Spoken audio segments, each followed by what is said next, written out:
ఆయన Iran strong warning ఇచ్చింది. Israel పైన 10 చోట్ల హైపర్సోనిక్ మిసైల్స్ తో దాడి చేసింది ఇరాన్. యుద్ధం మొదలైందని ఖమేనీ ప్రకటన తర్వాత భీకరంగా దాడులకు దిగింది ఇరాన్ సైన్యం. అయితే ఇరాన్ దాడితో అప్రమత్తమైంది ఇజ్రాయెల్ కూడా. సెంట్రల్ ఇజ్రాయెల్ వెస్ట్ బ్యాంక్ శరణార్థి శిబిరాల్లో హై అలర్ట్ నెలకొంది.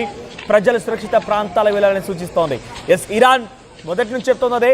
ఇక్కడ ఇన్ ద నేమ్ ఆఫ్ నమీ బ్యాటిల్ బిగిన్స్ అనేటువంటి ట్వీట్ ని అటు అలీ ఖమేనీ చేసుకొచ్చారు. ఇన్ ద నేమ్ ఆఫ్ నమీ the battle begins with Zulfiqar Ali. ఈ ట్వీట్ అటు ఇరాన్ సుప్రీం లీడర్ అలీ ఖమేనీ చేసుకొచ్చారు. ఇజ్రాయెల్ దాడితో ఇరాన్ కొంత ఆగ్రహంతో అట్టుడికిపోతోంది. డొనాల్డ్ ట్రంప్ ట్వీట్ ని ఎవరు మాట్లాడినా ఏం చేసినా ఏ మాత్రం లెక్క చేయడం లేదు.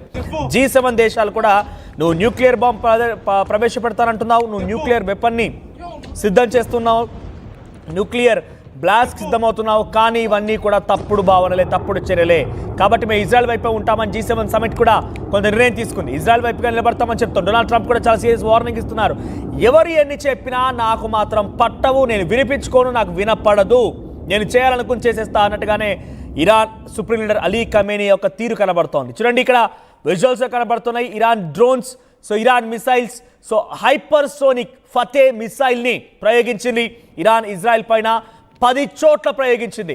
సో టెల్ అవీవ్ ప్రాంతం ఇప్పటికే కుప్పకూలిపోయింది. నార్థన్ పార్ట్ ఆఫ్ ఇజ్రాయెల్లో ఇంకా దాడులు కొనసాగుతున్నాయి.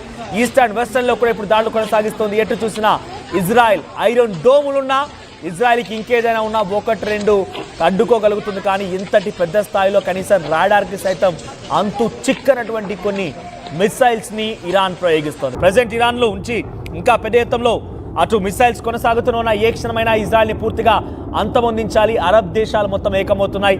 ఇజ్రాయెల్ని కాల్పుల విరమణకి అంగీకరించాలి, వారిపై ఒత్తిడి తీసుకురావాలంటే మనం డెఫినెట్గా విజయం సాధించాల్సిందే. ఇజ్రాయెల్ పైన దాడి అంటే కేవలం ఇజ్రాయెల్ పై దాడిగానే చూడలేం. ఇజ్రాయెల్ పైన దాడిని ఏకంగా అమెరికాపై దాడిగా చూడాలి. ఎందుకంటే అమెరికా ఇజ్రాయెల్ సపోర్ట్ ఇస్తోంది, బహిరంగంగా యుద్ధం దిగుతోంది. అన్కండిషనల్ సరెండర్ అనేటువంటి మాటలు డొనాల్డ్ ట్రంప్ మాట్లాడుతున్నారు. Much more bigger than that అంటున్నారు ఆయన. ఇటువంటి సెన్సేషనల్ మాటలు మాట్లాడుతున్నారు. ఏకంగా అలీ ఖమేనీ ఎక్కడ దాక్కున్నాడో, ఎలా దాక్కున్నాడు, ఎక్కడున్నాడో మొత్తం తెలుసు మాకు, కానీ కొంత ఉపేక్షిస్తున్నాం. మా టార్గెట్ అలీ ఖమేనీ కాదు, అక్కడ ఆయన చేపడుతున్నటువంటి న్యూక్లియర్ వెపన్కి సంబంధించిన మాటలు మాత్రమే. సో అవితో పాటుగా మా సివిలియన్స్ పైన టార్గెట్ చేస్తే మా పైన దాడి చేసినట్టుగా భావించి మిమ్మల్ని తిప్పి కొడతామనే మాటని డొనాల్డ్ ట్రంప్ కూడా హెచ్చరికలు జారీ చేశారు. మీరు మా సివిలియన్స్ని వదిలేయండి, నేను మిమ్మల్ని వదిలేస్తాను, మీరు సివిలియన్స్ పైన దాడి చేస్తే మీ అంతు తేలుస్తామన్నట్టుగా డొనాల్డ్ ట్రంప్ హెచ్చరికలు జారీ చేశారు. ఈ ఏ హెచ్చరికల్ని, ఏ మాటల్ని, ఏ వార్నింగ్స్ని ఇరాన్ లెక్క చేయడం లేదు, ఇరాన్ పట్టించుకోవడం లేదు. ఇరాన్ చేయాల్సినటువంటి మాట ముందుగానే డిసైడ్ అయిపోయింది. ఇరాన్ ఏం చేయాలనుకుంటుందో ఆ రకంగా చేస్తూ ముందుకు వెళ్తున్నారు. డెఫినెట్గా ఇరాన్ దాష్టికమైనటువంటి ఆ ప్రవర్తన, ఇరాన్ చేసేటువంటి దాడుల్ని ఇజ్రాయెల్ కూడా కొంత తిప్పికొట్టే అవకాశం కనబడుతుంది. ప్రస్తుతానికి నేను ఈ లైవ్ చేసే సమయానికి కూడా ఇంకా ఇరాన్ వైపు నుంచి ఇజ్రాయెల్ వైపుగా దాడులు కొనసాగుతున్నాయి, మిసైల్స్ ప్రయోగం కొనసాగుతూనే ఉంది. మరిన్ని అప్డేట్స్ తో మా ప్రతినిధి సచిన్ ఉన్నారు. సచిన్, హైపర్సోనిక్ మిసైల్స్ తో ఇరాన్ ఇజ్రాయెల్ పైన భీకరంగా దాడులు కొనసాగిస్తోంది. సో ఈ దాడులని ఇజ్రాయెల్ ఎలా చూస్తోంది? ఐరన్ డోమ్ అడ్డుకుంటోందా? ఇరాన్ లో ఇజ్రాయెల్ ఎటువంటి విపత్కర పరిస్థితులు ఉన్నాయి? అప్డేట్స్ ఏంటి?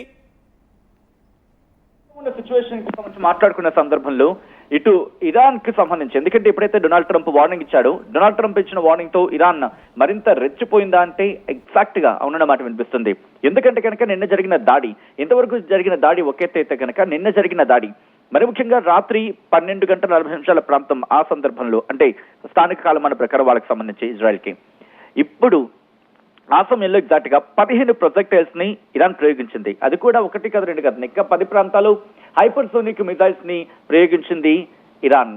ఈ నేపథ్యంలో ఇజ్రాయెల్ ప్రభుత్వం అక్కడ ప్రజలను కూడా అలర్ట్ చేసింది. సెంట్రల్ ఇజ్రాయెల్ అలాగే వెస్ట్ బ్యాంక్ లోని కొన్ని శరణార్థి శిబిరాలకు కూడా సంబంధించి వాటికి కూడా అలర్ట్స్ ని జారీ చేసింది. మిసైల్ దాడి జరుగుతుంది అని చెప్పి ఎప్పుడైతే ఇన్ఫర్మేషన్ అందుకో ప్రజలు వెంటనే కూడా వాళ్ళు బంకర్లోకి వెళ్ళిపోయారు, సురక్షిత ప్రాంతాలకు తరలించారు. అయితే ఫతే-1 కి సంబంధించి ఫతే-1 మరి ముఖ్యంగా రేంజ్ 1400 కిలోమీటర్ల రేంజ్ నింది.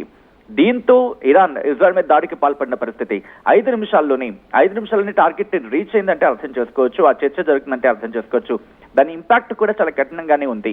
మరి ముఖ్యంగా ఇరాన్ దగ్గర ఉన్న ఈ ఫతే-1 హైపర్సోనిక్ మిసైల్ ధ్వని వేగం కంటే, అంటే సౌండ్ కంటే 15 టైమ్స్ 15 రెట్లు ఎక్కువగా వేగంతో దూసుకువెళ్తుంది.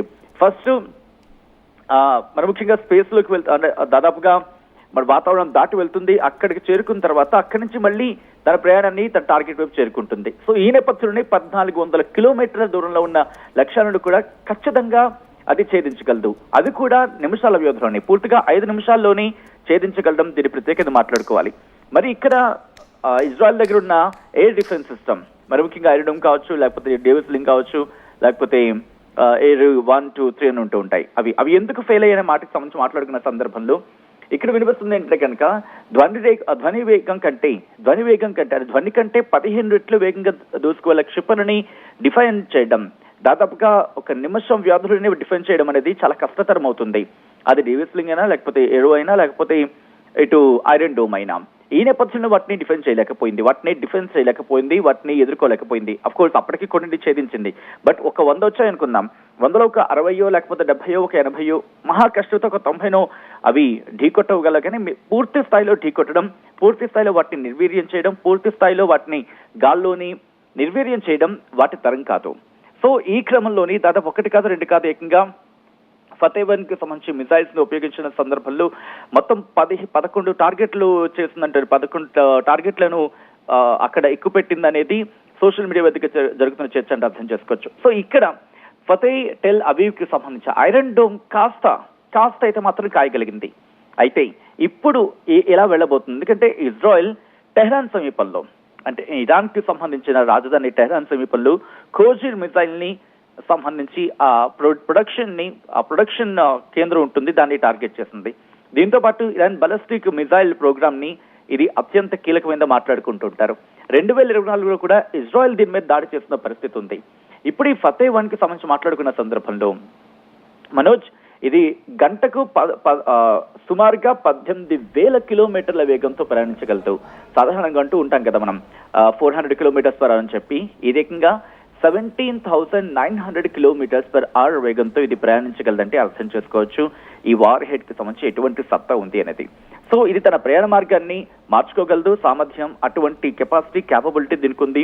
ఈ హైపర్సోనిక్ క్షిపణుడికి ఇటువంటి స్పెసిఫిక్ సిస్టమ్ అనేది ఉంటుంది. దీని సామర్థ్యం కారణంగా ఇది అంతలా డామేజ్ చేయగలిగింది. సుమారు గంటకు 6,100 కిలోమీటర్ల వేగంతో ఈ క్షిపణుడు ప్రయాణిస్తుంటే అర్థం చేసుకోవచ్చు. శబ్ద వేగం కన్నా 5 రెట్లు, సమ్ టైమ్స్ 15 రెట్ల మాట వినిపిస్తోంది. సో ఇలా అయితే మాత్రం ప్రస్తుతం ఆపరేషన్ ట్రూ ప్రామిస్ సంబంధించి 3గా వెళుతున్న సందర్భం కూడా చర్చ జరిగినట్టు అర్థం చేసుకోవచ్చు Manoj. Right, thank you Sachin. So మొత్తం మీద ఫతే మిసైల్ ని ప్రయోగించింది, హైపర్సోనిక్ మిసైల్ ఇది.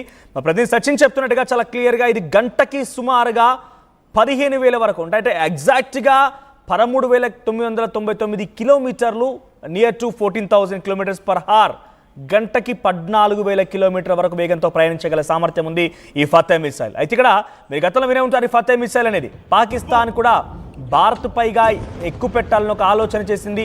ఒకనొక సందర్భంలో ఎక్కువ పెట్టింది కూడా, కానీ దాన్ని సమర్థవంతంగా మన S-4 అనేది తిప్పికొట్టింది. అయితే ఈ ఫతే మిసైల్ ఇప్పుడు ఇరాన్లో కూడా వినిపిస్తోందని అంటే ఇటు ఇరు దేశాలు కూడా ఒక జాయింట్ ఆపరేషన్ ఇది ఫతే మిసైల్ ప్రొడక్షన్ అనేది. సో ఇరు దేశాలు ఇరాన్, పాకిస్తాన్ కలగలిపినటువంటి ఒక ఆపరేషన్ ఫతే మిసైల్ ప్రొడక్షన్ అనేది.